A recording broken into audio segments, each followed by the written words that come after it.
course for multiple delivery methods, hybrid online and technology enhanced. And so, Katie, are you ready to rock and roll? I am ready to rock and roll. Okay, and so, I guess go for it. Yeah. Okay, so I have a magic trick for you. Okay, I am from a magical family, or rather, I'm married into one. My husband has taught me this one, so if it goes really bad, it is his fault. Okay. I am Katie Evans of Lake Sumter State College, and this is Bill Beers of Lake Sumter State College. We are basically the instructional design team there. Bill is fantastic, and with his help and Miss Debbie Godwin's help, we have done something amazing. Okay, so my question to you for my presentation is, what do you get when you combine a seated class,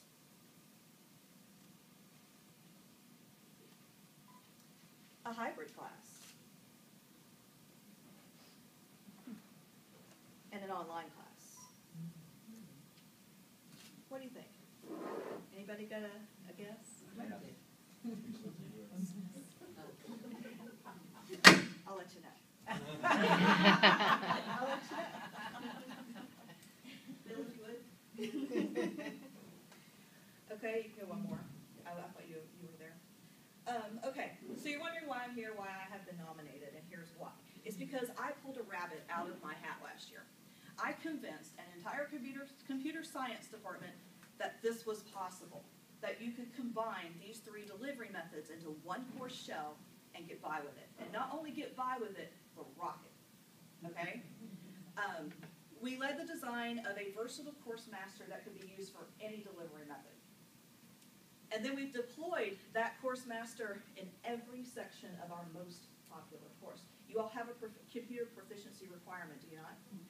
Yes? Ours is fulfilled by students taking CGS 1100. That means that every student is going to take CGS 1100 at some point. That's a lot of students. So this was a pretty good sell. We guided the course after we built it, after we piloted it in our beta semester. We guided the course through a successful Quality Matters review and passed it at 100%. Every point. 95 out of 95, which is not an easy feat, as many of you know. Okay? And finally, the end of my magic trick, I lived to tell about it. There were days we wondered if we would. Yeah. So here's how I did it. You have to change the way you think, okay? Traditionally, we thought, as educators, I am a faculty member like the rest of you, I teach both humanities and English. We thought that the classroom was the be-all, end-all. There is nothing we can do in education that will ever replicate, duplicate, or exceed what we can do in a seated classroom, right? I'm a pretty good teacher, really and truly. My completion rates are up there. In a classroom, I do just fine. But online, I do even better. And there's a reason. The reason is I can hit every learning style online, every single one, because I have plenty of resources. So I'm reaching every student, every last one. Okay? Here's how I do it in humanities. In humanities, I am reaching visual learners and read-write learners with embedded PowerPoints that sit inside my course that they can play, and the voiceover goes right along with it. So I'm reaching all the auditory stuff. It's got words, it's got pictures, and they have to click it. Okay? They can view this on a mobile phone, which makes our students very happy. Go on, Bill. After that, we have 360 views of some of these ancient churches that we study in humanities. These are awesome. This is Westminster Abbey. Okay? My students can read about Westminster Abbey in their book, click this link, tour the whole church actively. Up and down, looking at those beautiful stained windows, seeing the aisle that Kate Middleton walked down 2 years ago. Okay? They can do it all. Then, they can listen to Morgan Freeman recite All the World is a Stage and the Men and Women Only Players from As You Like It. They can listen to the music we're talking about. Click the button, here's the music. And finally, to pull it all together before the weekly quiz, before the weekly chat, they can play study games, hands-on games, to make sure they have mastered the course material. Can you do all that in a week in your seated class? So you tell me, who's really missing out here? Is it our seated students or is it our online students? What do you think? It's a pretty compelling argument. I thought about it a long time. So, I've been told, my dad raised us not to do things halfway. Okay, that was always his saying. You do it wholehearted. So we decided to go big or go home. So we chose CGS 1100 to try this. This is not an easy course. Not for someone who's never touched a computer, is it? Okay? We had to give every resource possible. So we started with our predictable design methodology, which Bill and I have refined over the last 5 or 6 years. A long time. We use a design methodology based on web design practices. Okay? We know intuitively what students are looking for. So we make it to where they don't guess where anything is in our classes. They know. Okay? We used that design methodology, and we made sure they had an overview of the week. Go back. An overview of the week, an assignments list. This is a checklist. Make sure you did everything you're supposed to. Interactive lectures and resources, and even additional resources. The optional resources are there if you need more help. You don't have to use them, but they're there if you want to. Carry on, Bill? Our lectures for this course are, again, like the ones in humanities. They're interactive. You click the button and things happen. You can use it on your cell phone. You don't have to download anything, but if you do want to download something, you can. Because we put them in the course also as a PDF, which a student can download and print during class if they're going to a seated class, or sit in class and click through it if they're using their phones. And it meets ADA compliance for any student who needs to download it and take it to the Office of Students with Disabilities. Absolutely. Accessibility is one of our biggest goals. Of course, we also have video walkthroughs. This is complicated. This is a complicated course. So what better way to learn than to open your book, have your book here, have the video running, telling you exactly what you're supposed to click to do the assignment in the book. Could you master it that way? If their screen and your screen look the same, you're doing right, right? It's a good thing. So these are, we also have detailed comprehensive rubrics that Bill wrote. Bill gets all the credit for this one. Bill has edited these rubrics 3 times 4? 5. 5. 10. We all feel sorry for Bill. Yes, we do. We feel sorry for Bill. This is the least complicated rubric of all.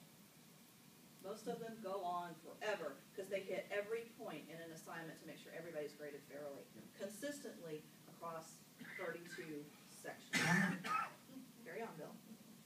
And finally, we embedded resources so that if you are still struggling, regardless of your course delivery method, one click, you're in the tutoring room. We use Blackboard Collaborate for online tutoring. A student clicks the link, if the tutor is in there, which they are most nights until 11 p.m., which is pretty good for a college our size if you think about it. They click this link, they go in there, they meet somebody immediately to answer the question. It's awesome. Carry on. How did it work? Well, if you were teaching a seated class, educators, you would do maybe what you've always done. You would come in, you would give your lecture, you would run around behind students checking for their assignments, you give them homework. Well, when you gave homework before, you weren't there to make sure they could do it, were you? That video is. All those resources are. Have you been in that class? Every one of you went to college. Have you been in that class with that professor with a monotone voice that went on and on and on where you just totally lost it? You were sitting there scribbling, saying what was for sale on eBay. If perhaps they are in that class with that professor, they're okay because they still have all those same resources as the online students do who don't have somebody in front of them. Okay? In a hybrid scenario, you can meet with your students periodically, about 30% of the time. Okay? 50% if you're really worried about them. You can do a flipped classroom where they've already watched the lecture, they come to class, they start working on their assignments, and you're circulating the room helping them. Would that be powerful? Definitely.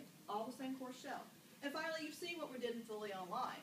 We gave them everything they could possibly need to complete this work, and on top of that, they can contact their instructor anytime. Their instructor can pull them into a virtual Collaborate room, share their screen, and talk to them at any point.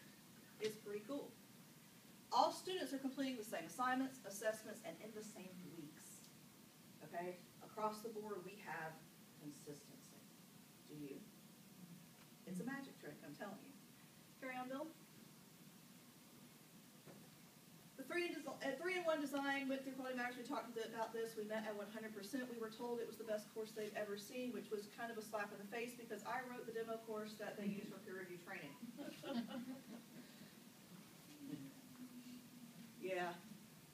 This is the other great point. We brought up the success rate with increased enrollment. Now, the increased enrollment is a skewed figure because we eliminated CGS 1530.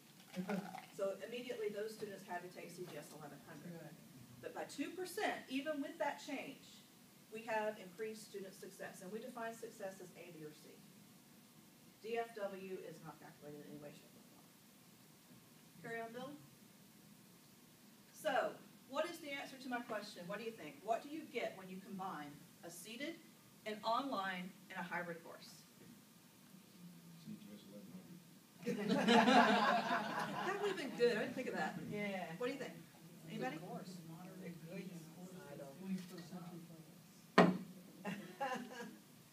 Oh, no.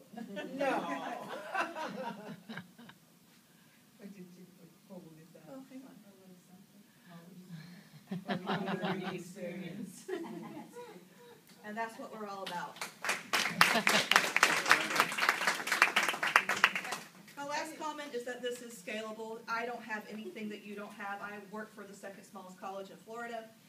It is me and Bill who build. It is fascinating instructors and tuned-in department chairs that's backing us up. I don't have any extra software. I have nothing that you don't have. Okay, you can do it.